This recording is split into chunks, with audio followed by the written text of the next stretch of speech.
Hello दोस्तों, मैं Mohammad Asif from Discovery Computer Education Point. और आज की कक्षा में मैं उसी सीरीज़ को शुरू करने वाला हूं जो कि मैं आजकल एक सीरीज़ शुरू कर चुका हूं ओ लेवल की। और उस ओ लेवल की सीरीज़ में मैंने जुलाई 2022 के कुछ प्रैक्टिकल क्वेश्चंस को सॉल्व करके बताया है। प्रैक्टिकल क्वेश्चंस हैं मॉड्यूल 2 के, यानी वेब डिज़ाइन पब्लिशिंग के, तो जिसमें मैंने HTML और CSS के मैं कोड्स को क्वेश्चंस को मैं करके बता रहा हूं, ठीक है। जिसमें मैं 2 क्वेश्चंस को ऑलरेडी बता चुका हूं। आज मैं तीसरे क्वेश्चंस को उसमें से सॉल्व करके बताऊंगा, और जो कि बच्चों को बहुत ज़्यादा यूज़फुल आ रहा है, बच्चों को बहुत अच्छे से समझ में आ रहा है। इसलिए मैंने तीसरा क्वेश्चन भी बहुत और ज़्यादा डिटेल में करके बताया। तो दोस्तों, टाइम को व्यर्थ ना करते हुए क्वेश्चन को शुरू करते हैं। सबसे पहले हम क्वेश्चन को पढ़ेंगे और करते हैं, देखते हैं। तो दोस्तों, हम आगे अपने क्वेश्चन पेपर पर हम सबसे पहले देखेंगे, हम अपना क्वेश्चन पढ़ने वाले हैं। तो जावास्क्रिप्ट का उपयोग करके 2 संख्यात्मक वेरिएबल जैसे n1 और n2 के मानों को स्वीकार करने के लिए एक HTML पेज बनाएं और निम्नलिखित अंकगणितीय कैलकुलेटर का परिणाम करें। तो दोस्तों, इस तरह का कुछ क्वेश्चंस आपके सामने आने वाला है जुलाई 2022 में। इस तरह के कुछ और भी क्वेश्चंस हो सकते हैं। तो यहाँ से हम इस क्वेश्चंस को करेंगे, कैसे सॉल्व करने वाले हैं वो समझिए। पूरा ये HTML और जावास्क्रिप्ट दोनों का इस्तेमाल करके पूरा क्वेश्चन कंप्लीट होगा, जिसमें कुछ नीचे टेम्पलेट भी दिया हुआ है कि किस तरह से आंसर उसको आउटपुट चाहिए। सही है। तो यहाँ कुछ आउटपुट दिया हुआ है कि n1 प्लस n2 की दोनों को जोड़कर दिखाना है। यहाँ n मल्टीप्लाई n2 को मल्टीप्लाई करके दिखाना है। n divide by n1 divide by n12 दिखाना है, या n1 माइनस n2 की वैल्यू दिखानी है, ठीक है। तो बेसिकली 2 वैल्यू हमें यहाँ इनपुट करनी है, n1 और n2।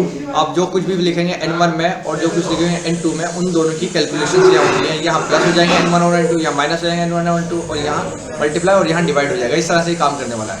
तो शुरू करते हैं, क्वेश्चन किस तरह से करेंगे आप देखिए और करते हैं, पहुँचते हैं अपने कोड पर।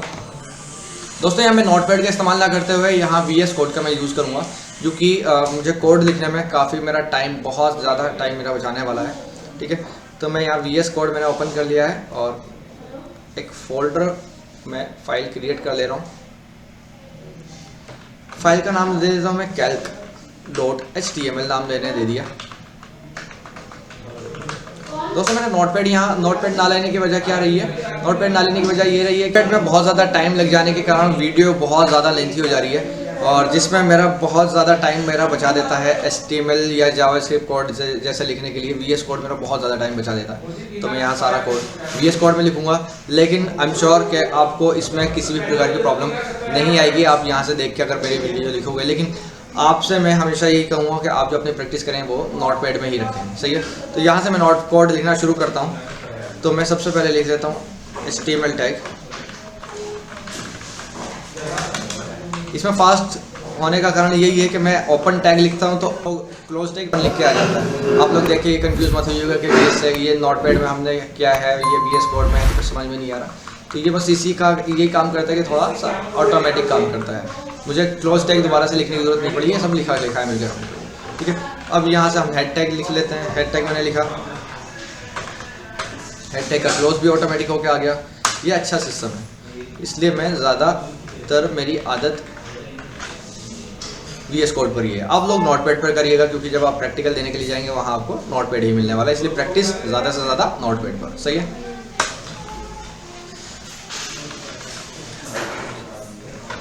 कैलकुलेटर नाम से मैंने टाइटल बना दिया।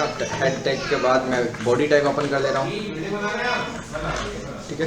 बॉडी टैग मैंने लिखा। बॉडी टैग के अंदर अब मैंने क्या करना है, अब मुझे थोड़ा सा डिज़ाइन समझ लेना, डिज़ाइन देना क्या है। तो सबसे पहले मैं एक पैराग्राफ लिखता हूँ। उस पैराग्राफ के अंदर लिखूँ enter your first number like n1। उसके बाद n1 मैं टाइप किसके अंदर करूँ, तो इसलिए मैं इनपुट टैग लिखूँगा। Input tag basically number feed करने के लिए किया जाता है, डेटा इनपुट करने के लिए किया जाता है इनपुट टैग। और मैं इसकी ID बना देता हूँ, ID1 n1, सही है। और इसी तरह से मैं एक और P टैग लिख रहा हूँ। यहाँ लिखूँगा enter your second number n2। तो यहाँ मैं लिखूँगा इनपुट टैग। इनपुट टैग में मैं लिख देता हूँ ID2, सही है। 2 मैंने इनपुट टैग लिख दिए। इसका आउटपुट चेक कर लेते हैं, आउटपुट कैसा आ रहा है। कंट्रोल-S करके मैं फाइल को सेव कर रहा हूँ, और जहाँ पर भी आपने फाइल को सेव की हुई है वहाँ से फाइल को रन कर लीजिएगा। ये मेरा आउटपुट, जहाँ की मेरा यहाँ मैं एक पहला नंबर फीड करूँगा, कुछ भी हो सकता है, और यहाँ 2 नंबर फीड करूँगा और इसके नीचे कैलकुलेशन होकर आ जानी चाहिए। तो अब नीचे का कुछ डिज़ाइन करते हैं। नीचे का डिज़ाइन करने के लिए मैं वापस से कोड पर जा रहा हूँ और यहाँ लिखूँगा, इसके नीचे लिखूँगा button, BUTTON button. Button tag लिख दिया। बटन टैग के अंदर मैं लिखूँगा ऐड कॉमा सब track comma multiply comma divide. सही है।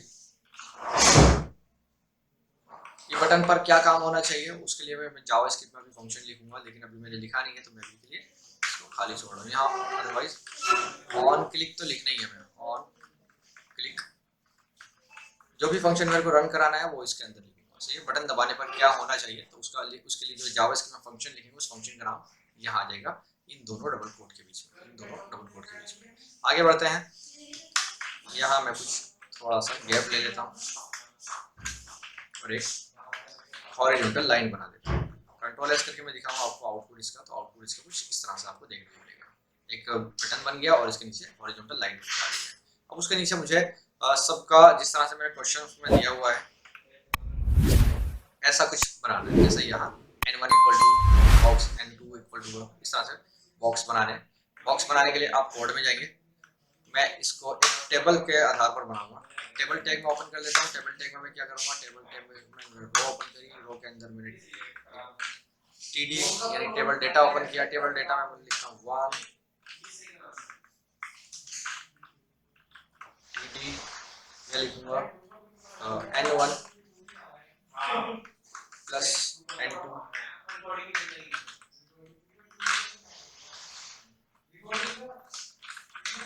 इनपुट। इसकी आईडी दे दो। आईडी में दे देता हूँ क्योंकि ऐड कर रहा हूँ तो ऐड दे देता हूँ, ऐड लिख देता हूँ। सही है। उसके आगे एक और TD लेनी है मुझे। TD में उसके आगे 3 नंबर दे देता हूँ, सामने ही 3 नंबर दिख जाएगा।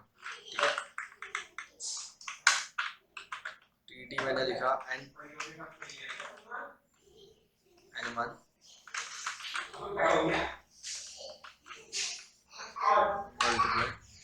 N2, मैंने N2 लिखा और यहाँ मैंने लिखा इक्वल्स इनपुट टैग, कैप्स में नहीं देना, स्मॉल में देना है। इनपुट टैग के अंदर मैं लिखता हूँ आईडी मैंने दे दिया इसका मल्टीप्लाई, MUL मल्टीप्लाई। ठीक है।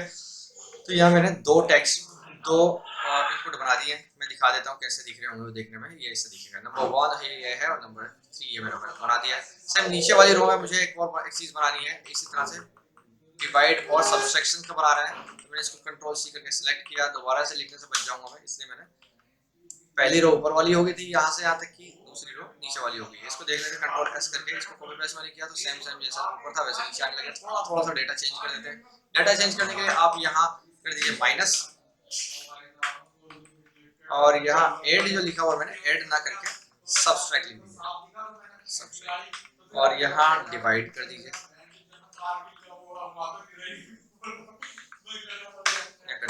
कंट्रोल एस करके मैं देखता हूँ। तो दोस्तों हमारा डिज़ाइन यानी आउटलेट हमारा पूरा तैयार हो गया, आउटपुट हमारा कंप्लीट हो चुका है। अब बारी है इसको फंक्शनैलिटी देने की। क्या फंक्शनैलिटी?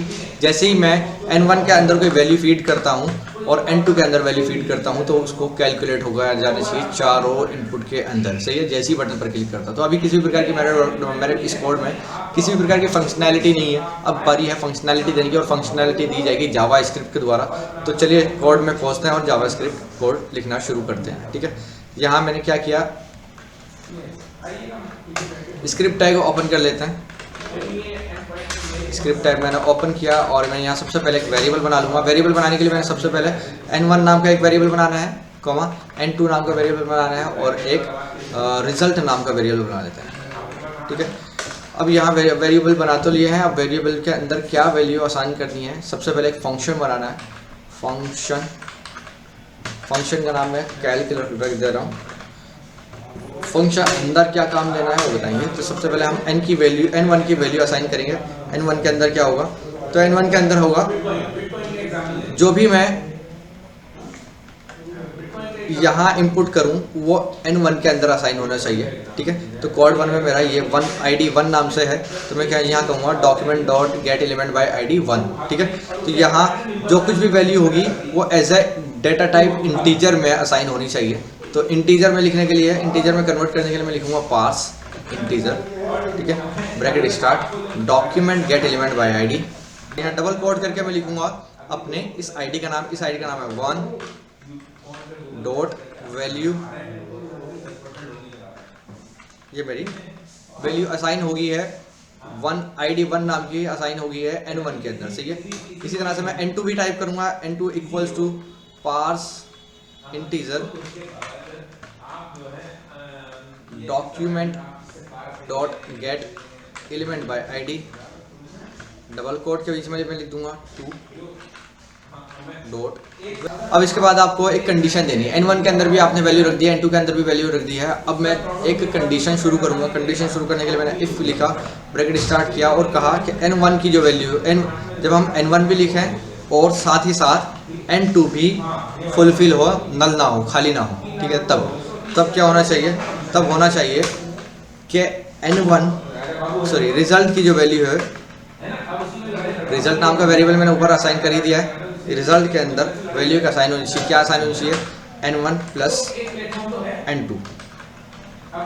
मैंने रिजल्ट के अंदर एक वैल्यू असाइन कर दी है N1 प्लस N2 और इसको मैं बाहर शो करा देता हूँ। कहाँ, document dot get element by ID। कहाँ शो करानी है, वहाँ शो कराने के लिए उस ID का नाम देंगे। तो मुझे यहाँ ऐड में शो करानी है, तो मैं टाइप करूँगा ऐड, ID मैंने डाली ऐड डॉट वैल्यू। उस वैल्यू में क्या शो कराना है, वैल्यू में शो कराना है मुझे रिजल्ट, ये वाला रिजल्ट है N1 प्लस N2। मैंने लिखा रिजल्ट सेमीकोलन। तो मैंने एक कंडीशन दोस्तों कंप्लीट कर दी। पहले इसको देख लेते हैं रन हो रहा है नहीं हो रहा है। कंट्रोल S करके मैंने अपने डॉक्यूमेंट को सेव किया और मैं चलता हूँ अपने आउटपुट पर और मैं यहाँ कुछ टाइप करता हूँ। मैंने लिखा 1010, एक N1 में मैंने 1000 फीड किया, N2 के अंदर मैंने 10 फीड किया और मैं कर रहा हूँ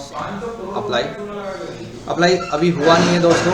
कारण क्या है कि ये फंक्शन तो हमने बना लिया। फंक्शन बनाने के बाद हमें यहाँ बटन पर हमने उस बटन पर क्या काम होना चाहिए वो फंक्शन हमने नहीं लिखा है। तो इस फंक्शन का नाम हम यहाँ ऑन क्लिक पर रखेंगे ताकि जब हम क्लिक करें तो ये वाला फंक्शन रन होना चाहिए। तो मैं लिख दूँगा कैल्क, मैंने फंक्शन का नाम लिखा, कंट्रोल S किया, वापस से अपने ब्राउज़र पर गए, रिफ्रेश किया, कोड फीड किया 1010, देन बटन पर क्लिक करेंगे तो यहाँ 1010 होकर आ चुका है। तो पहला कोड तो हमारा प्रॉपर रन हो गया अल्हम्दुलिल्लाह। सेकंड हम लिखेंगे कोड। सेकंड कोड कैसे लिखेंगे, बिल्कुल आसान है। अब इसके आगे कुछ ज़्यादा मुश्किल नहीं है। रिजल्ट आप लिखेंगे, result equals to N1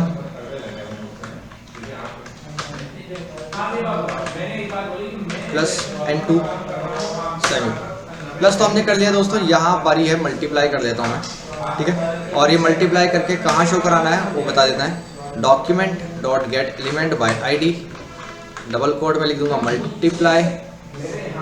multiply का मैंने यहाँ ध्यान दें, यहाँ जो मल्टीप्लाई मैंने लिखा है ID जो दी है, मल्टीप्लाई के ID में नाम M कैपिटल दिया है, तो आप लोग भी ध्यान रखें, MULTIPLY। Multiply dot value equals to result, ठीक है। तीसरी वैल्यू देते हैं, result equals to N1 minus N2 और यहाँ इसकी वैल्यू असाइन कर देंगे document dot get element by ID सब ट्रैक के अंदर। सब ट्रैक नाम की हमने ID बना रखी है। सब ट्रैक ये ID बनी हुई है। सब ट्रैक का S कैपिटल है, तो ध्यान दें सब ट्रैक का S कैपिटल हमें भी देना है। सब ट्रैक और यहाँ डॉट वैल्यू, वैल्यू की spelling, value equals to result, ठीक है। फॉर कैलकुलेशन लिखेंगे result equals to N1 divide by N2 semicolon document dot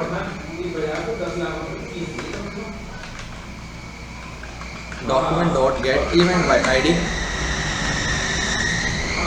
double quote के बीच में लिखेंगे divide dot value equals to result sample. ये हमने चारों कंडीशन लिख दी है। N1 होने पे कहाँ शो होना चाहिए, ऐड वाली क्लास के अंदर, ऐड वाली आईडी के अंदर, और जैसे ही मल्टीप्लाई हो इन दोनों की तो मल्टीप्लाई वाली आईडी के अंदर शो होना चाहिए, ठीक है। जैसे ही सब्सट्रैक्शन हो या डिवाइड हो तो सब्सट्रैक्शन और डिवाइड वाली वैल्यू के अंदर शो होकर आना चाहिए, सही है। तो ये दोस्तों ये सारी चीज़ें देख ली हैं। अब मैं कर रहा हूँ कंट्रोल एस के साथ अपने डॉक्यूमेंट को सेव और पहुँचता हूँ अपने रिकॉर्ड के अंदर। यहाँ मैंने रिफ्रेश किया, रिफ्रेश करने के बाद यहाँ मैं टाइप कर देता हूँ 1000 + 10। तो यहाँ दोस्तों आ जाने चाहिए 1000 और 10 कितने होते हैं, 1010। यहाँ 1000 में से 10 माइनस होकर आ जानी चाहिए। यहाँ 1010 की गुणा 1000 की गुणा 10 से हो जानी चाहिए, और यहाँ 1000 डिवाइड बाई 10 हो जानी चाहिए। मैं कर रहा हूँ सब्सट्रैक्ट, मल्टीप्लाई एंड डिवाइड एक ही साथ में बटन पर क्लिक किया मैंने, और यहाँ आंसर आ चुका है। 10 ज़बरदस्त, ठीक है। तो दोस्तों इस तरह के कुछ प्रोजेक्ट आपके सामने आने वाले हैं, और जो कि आप लोग अभी से अगर प्रैक्टिस कर लोगे तो शायद ये सारी चीज़ें रिकवर हो जाए, क्योंकि इतना टाइम है नहीं कि अभी भी अगर आप इस चीज़ की प्रैक्टिस नहीं करते हैं, क्योंकि अप्रोक्स 1 मंथ से तो कम ही है, ठीक है। तो इन सारी चीज़ों को प्रैक्टिस करके चलिए और सीखते चलिए। यहाँ मैं अब तक 3 क्वेश्चंस को सॉल्व करके बता चुका हूँ, आगे भी मैं और भी बहुत से क्वेश्चंस इसके सॉल्व करके बताने वाला हूँ M2 के, ठीक है। और वक्त रहा तो मैं M1 के भी मैं काफ़ी क्वेश्चंस सॉल्व करके बताऊँगा, प्रैक्टिकल क्वेश्चंस, ठीक है। तो आपके उज्ज्वल भविष्य की कामना करते हैं। आज की वीडियो में इतना ही, मिलते हैं अगली वीडियो में, अगली क्लास में कुछ नए क्वेश्चन के साथ। तब तक के लिए धन्यवाद।